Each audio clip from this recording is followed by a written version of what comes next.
Hey, I'd like to welcome you to another episode of Mission Matters.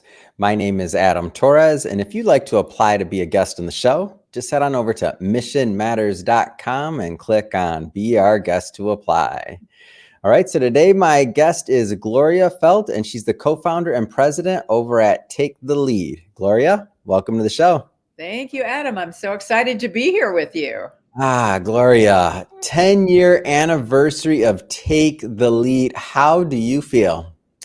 I'm amazed. I was thinking about, Take the Lead is a nonprofit organization, but I just done a program, one of our programs called 50 Women Can Change the World that we did for women entrepreneurs. And what I know is that most businesses start and don't last 10 years. So I'm feeling pretty good that Take the Lead, a little nonprofit, has actually made the 10-year mark, and we're here and ready to scale up this year. Mission Matters is at 8 years, and I got my fingers crossed here. We gotta, so we're not out of the woodwork yet, but I digress. I'll take a step back, and we'll start this episode the way that we start them all, Gloria, with what we like to call our Mission Matters Minute. So we at Mission Matters, we amplify stories for entrepreneurs, executive experts, and enterprises. That's our mission. Gloria, what mission matters to you? The mission that matters most to me is, in a nutshell, and then I'll tell you the whole mission of Take the Lead. But in a nutshell, for me, it's that I have always wanted to be able to see women have a fair and equal share of whatever life has to offer.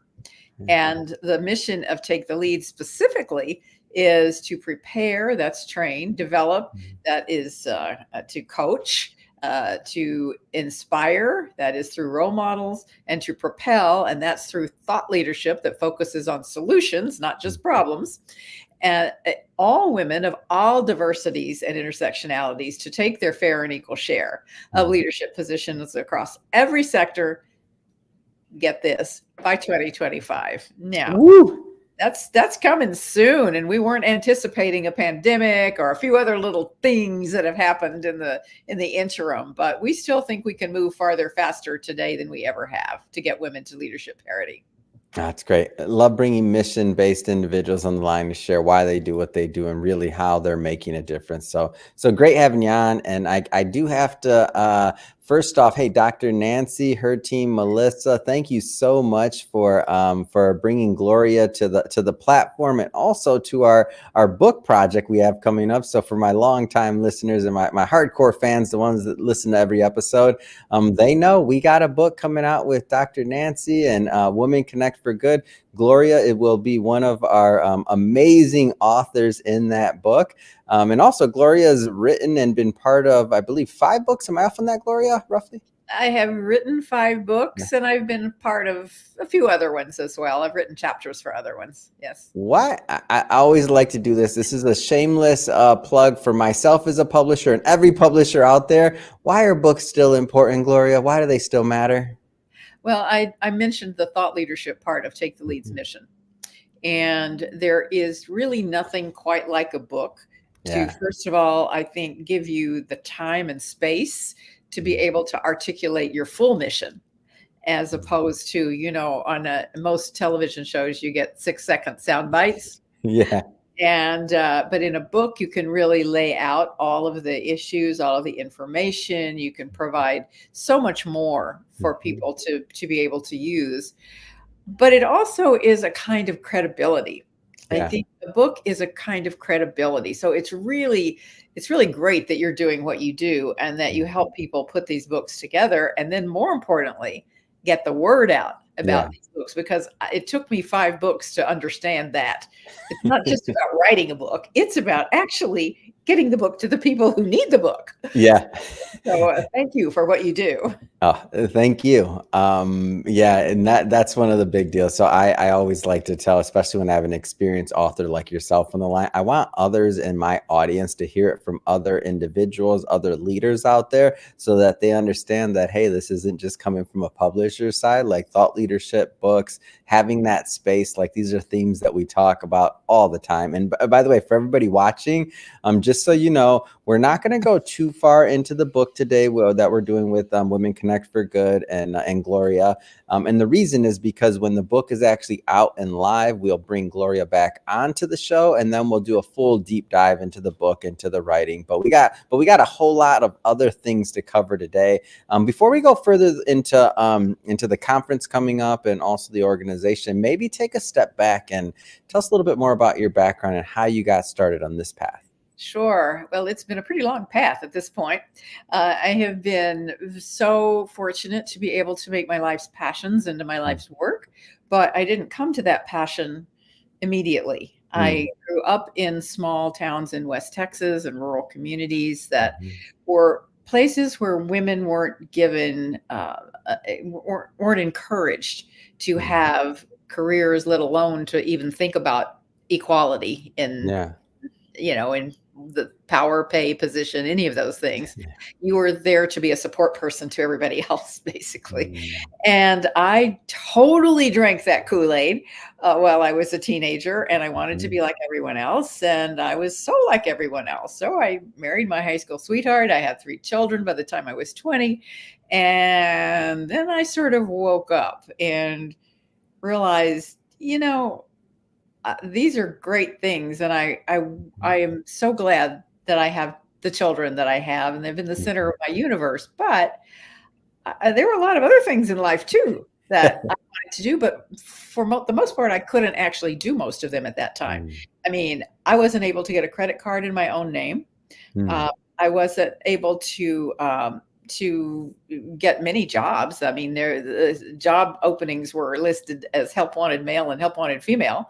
And most of the help wanted female were things that I wasn't very good at.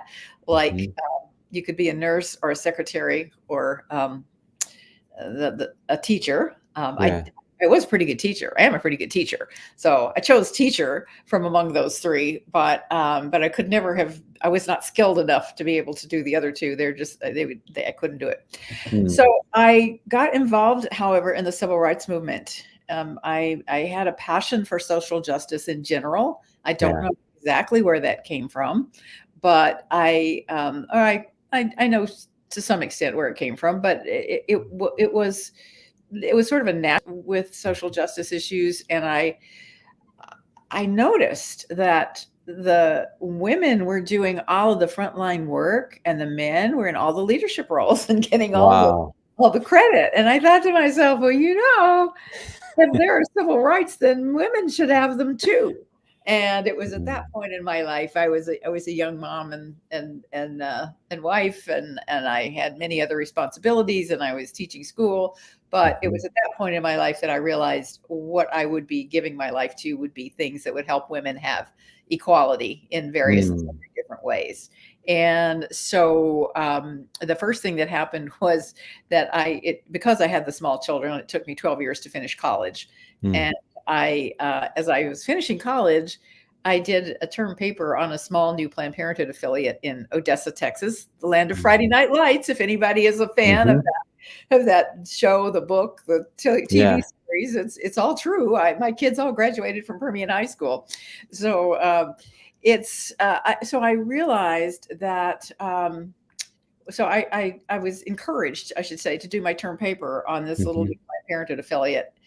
Fast forward, I was offered a position as the executive director of that affiliate. Wow. And this is in the early days. This is now obviously Planned Parenthood, I mean, most people are going to know that name, big, large organization, but this is the early days. This is the beginning. It was not the beginning, but it was still, it was right at the point where it started to grow quickly. Okay. And so I still don't know to this day what possessed me to say yes. But that needs to be a mantra for my life. It's like, just say yes. Whatever's in front of you, give it a try. You don't know what's going to happen. 30 years later, I retired as the national president. And I did that at that time, both because I thought 30 years was a good round number, but also because I wanted to write books and articles. So I started doing that. And then one of the books that I wrote, which is called No Excuses, 9 Ways Women Can Change How We Think About Power, is a study of why women hadn't reached parity in leadership, Mhm. Although during those 30 years that I was involved, we had opened doors, we had changed laws, we had seen a woman first, almost everything, but Wow. women were still 18% or less of the top leadership positions in every single industry, every single sector. Mm. And I was blown away by that data. And I just had to figure out why. And then I had to figure out what to do about it. So that was the start of Take the Lead. And so I want to stick in the early days a little bit longer. So you being involved in the civil rights, like in that entire time period, and as a woman, I always, just as a person, not just a woman, I always wonder, like, what was that like? Like, what was that experience like for you? Mm. In Odessa, Texas, it will Yeah. not surprise you to know it wasn't exactly a large movement. Yeah.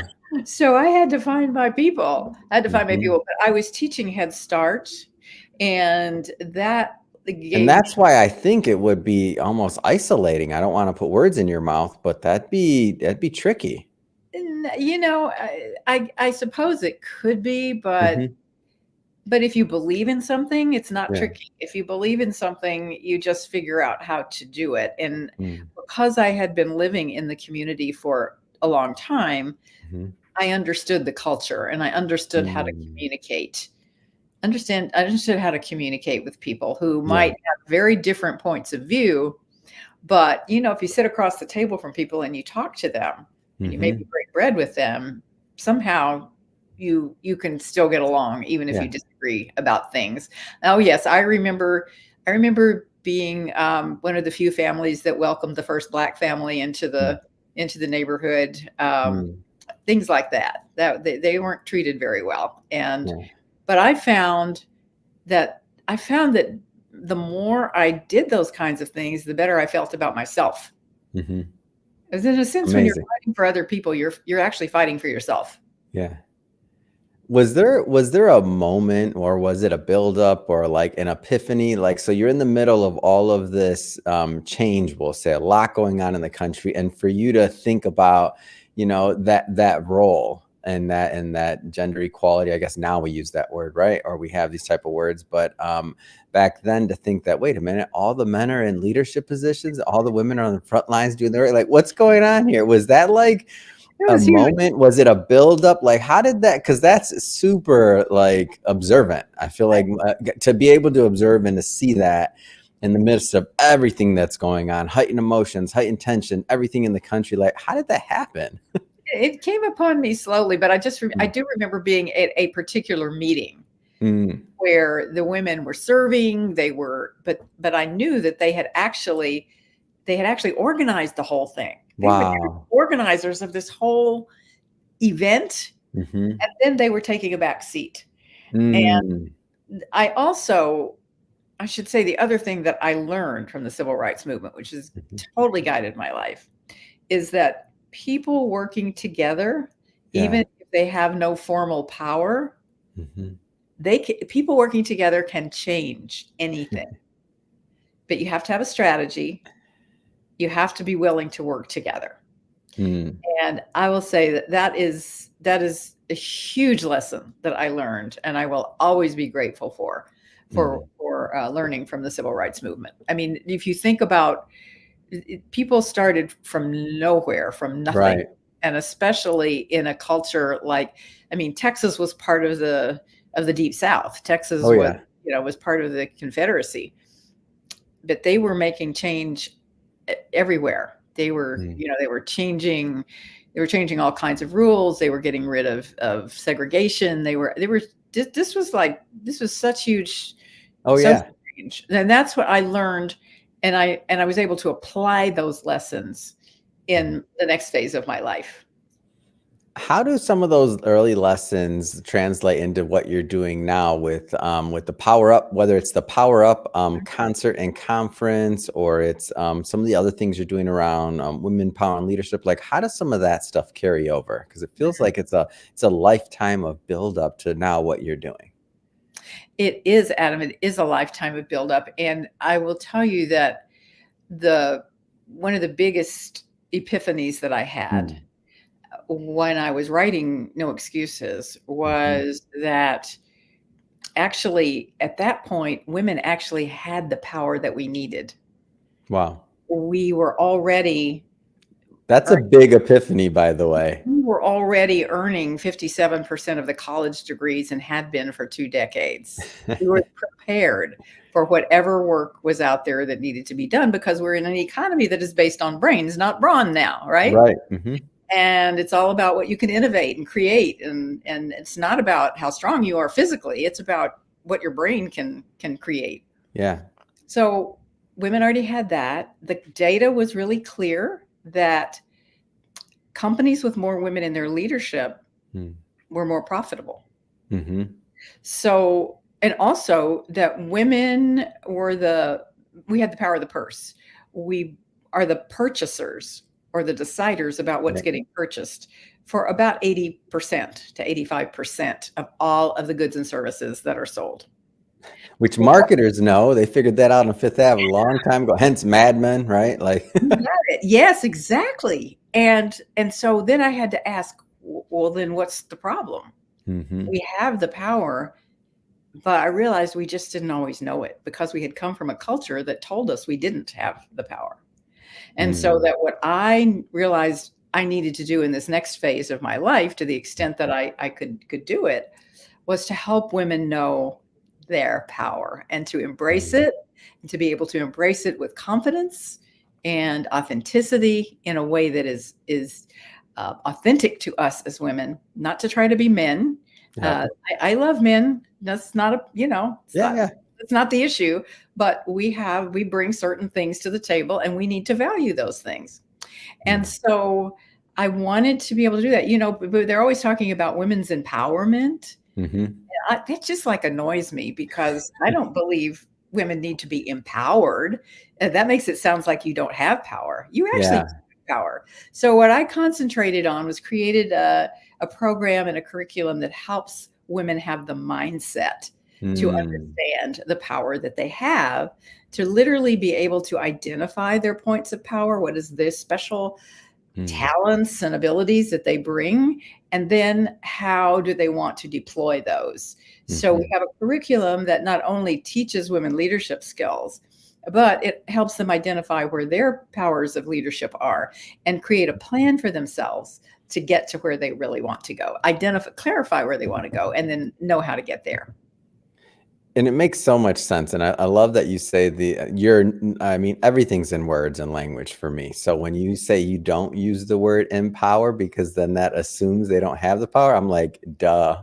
I just had my own aha moment or my own epiphany. Yeah, you're right. Well, I wouldn't be trying to empower you. I mean, right? Yeah. That everything's in the nuance there. Yes. I want to let's get into a little bit further into, and the first time, by the way, I don't know if you know this, Gloria. So the first time that I met Dr. Nancy was actually at your Power Up, last year's Power Up conference, which I just have to say was amazing. I think it was at UCLA, on the UCLA campus in LA, right, not too far away from myself, but it was an amazing event. I saw it, the people there, I could see the vendors, I could see the conversations happening, I could tell the atmosphere, the branding. I'll just say I'm a branding guy. I was like, the brand, everything else. I was like, oh my gosh, this is amazing. I stumbled upon this whole world that I was unaware of. So I'd like to maybe for you to give my audience a little bit of a taste or a flavor of what that world is like. Oh, thank you so much for saying that, because it was. I'm not just saying that. It was amazing. Well, and thanks to Dr. Nancy for having been a supporter literally since we launched 10 years ago. Wow. Nancy came to our launch event, which we had at Arizona State University in Tempe, Arizona. And she was there and she was just mesmerized, and she has been a great supporter ever since. So we are like in lockstep in so many of the things that we do. And I appreciate that. And so the conferences that we do, people really feel that there's a culture of these conferences where they feel it's not just being talked at, but that they are actually engaged in the conversations. And we have now we have a concert as well. And that sort of sets That's the right. Conference and concert. Yes. conference and concert, and getting people involved in the music Mm, sets the tone, because music is like the universal language, mhm, and everybody can feel the music. So that's a good thing to mm, it's been a good addition. But in the conference content itself, we work very hard to be mhm, very current in what our topics are and to honor people who have exemplified leadership. So mm, we have a leading women award, we have a leading man award, we have a leading company award, and we have an award we call Wear the Shirt Award, which is someone or some organization that has lived its values publicly. And, wow. they wear the shirt of their convictions. That's one of my power tools. So that's where that comes from. So we like to honor the people who really deserve so much to be honored. And we for example, the year that we were just coming out of the pandemic, Mhm, we that conference theme was the big re. What are you rethinking? What are you rewiring? What are you redoing in your life? Because people were really in that space. So mm, last year we had a theme of being how you can be more intentional about achieving what you want to achieve. mm. Now, this year we're going to have the event in Washington D.C., and we have Oh, has that been confirmed? That's good. I think last time we talked here, it's done. yes, it's done. Oh my gosh, that's We don't know amazing. where, but Congratulations. What a great year for it to be in Washington, D.C. I mean, for people that are watching this far into the future, this is going to be in 2024. It's a big year for the country. So for it's you a to big, be there, oh my gosh, this is yeah. amazing. Yeah, and women's leadership will be front and center Hmm. in all of the issues that people are going to be concerned about. And of course, as a 501c3, we don't do electoral work, but we can certainly inform people about the issues. We can also Hmm. do one of the things I really love to do is to do a workshop that I call How to Be an Effective Citizen, Mm. because so many people don't know how they can have an impact. So again, I take those lessons that I learned so many years ago and Wow. try to share them so people understand, yes, you actually can make a difference. You can make a difference. And Mm. these are just some simple things that you can do to get there. So we haven't we narrowed it down to two probable places, two Hmm. possible places, but we'll be talking more about it as time goes on, and very excited about that. And so that theme will have some element of how you can be an effective citizen and why that is part of leadership. Mm. It's part of leadership to be engaged in your community and to be civically engaged and to have an impact on the issues that are of concern to you. Mm. And so it'll be good. We're starting to line up some speakers, but I can't talk about them yet. Of Stay course, tuned. Stay cliffhanger. tuned. Don't worry, it's okay. I'll get them out of you. We'll get them out of you as soon as we get closer to the event. That'll be We fun. will. Yes. That will be fun. And the timing, it's around August, am I right? The timing, now that we decided that our day should always be Women's Equality Day, Mhm. and Women's Equality Day is August 26th. Does that move year by year? I'm just No, curious. no, It's that's always August August 26th. Okay. 1973. It has been Women's Equality Day has been August 26th, and it was Mm. actually designed when it was approved by Congress Mhm. to celebrate the anniversary of when women's right to vote was actually put into the Constitution. Mm. Now, in truth, Dropping knowledge today. I'm loving this, Gloria. I feel so much smarter. I do. I'm serious. I'm not. I'm serious. Thank you. stay with me. I got a lot of this stuff. But the truth is that it was also intended to call attention to how much further we have yet to go. Mm. There's so much for example, the Equal Rights Amendment is not in the Constitution yet. Yeah.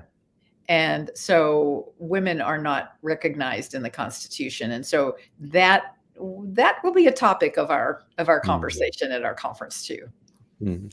So this is a lot of things you can be doing after a successful 30-year career at a large organization, many other accomplishments you've had in your life. What motivates you to continue down this path and to continue doing this work? What motivates me the most is that I know from having had the opportunity to be involved in Mm. changing history in many ways, Yeah. that you can make change. When you it's like the feedback that you get Mm. when you are, say, trying to learn how to play a sport and you get better at it and Mhm. you get so you're kind of hooked on it. You want to play all the time. Well, that's kind of how I am. I want to, and I want to um, I want to stay with it Mhm. until I really can see women have full equality. Now Mm. that may be hard to do, but Yeah. that is truly my motivation. And so for as long as I am able to speak and Mm. act and work, Yeah. that's what I will be doing. Amazing, and I think that is a good way to end it, Gloria. If somebody would like to learn more about Take the Lead, whether it's the conference or anything else, like how do they do that? They can go to taketheleadwomen.com Mhm. and they can find out everything. And in particular, if you are watching this Mhm. before 2 p.m. on the 19th of this month, of the 19th of February, I encourage you to check out and maybe join us for a free virtual conversation we'll be having on women, Mm. power, and leadership between myself and Gloria Steinem and facilitated by the wonderful Jamia Wilson. So I'm so excited. That's how we're kicking off this 10th anniversary. And then Wow. the conference will be the other bookend. So, and then stay tuned. There'll be lots of things in between. Oh my gosh, this is amazing.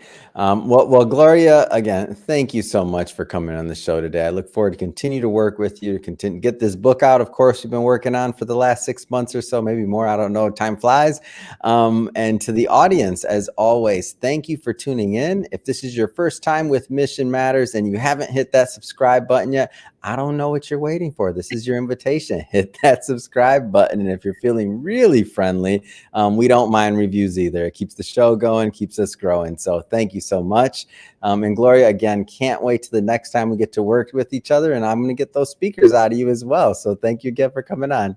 Adam, thank you so much. It's been my pleasure.